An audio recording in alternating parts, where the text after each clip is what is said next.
It's a decision that will affect just about everyone in West Virginia. At issue was a ruling that 3 power plants in the Mountain State could stay open longer, but with expensive upgrades. The West Virginia Public Service Commission says the Mitchell, Amos, and Mountaineer coal-fired power plants can keep operating until 2040 instead of the projected phase-outs in 2028.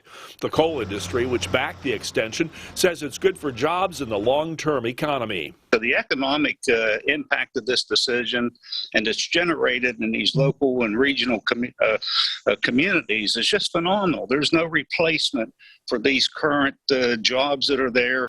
But critics say the plants will need more than $300 million in environmental upgrades, and that all of that will be paid for by ratepayers and not by Appalachian Electric Power. It's going to be more rate increases, and at some point we have to say how much is too much? How much more do we have to keep paying to keep these power plants online?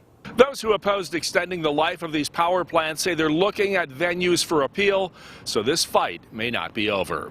Opponents also say West Virginia needs to focus on converting to more clean energy, such as solar and wind.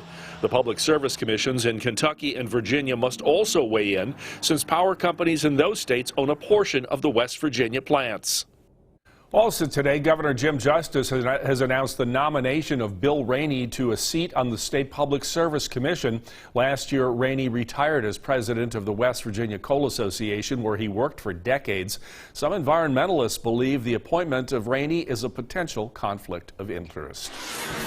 West Virginia U.S. Senator Shelley Moore Capito addressed concerns about President Biden's latest executive action regarding vehicle emissions. The order sets a new target to take half of all new vehicles sold in the United States to zero emissions vehicles by 2030. Well, Senator Capito supports the move towards reducing the environmental effects caused by gas-powered vehicles. She also said people who continue to drive them could be left behind.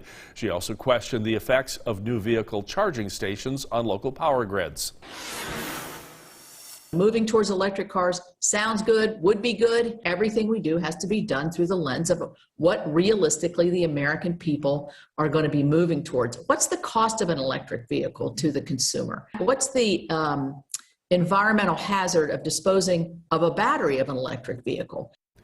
Senator Capito also says there are still a number of unanswered questions that need to be addressed in the executive order. Longtime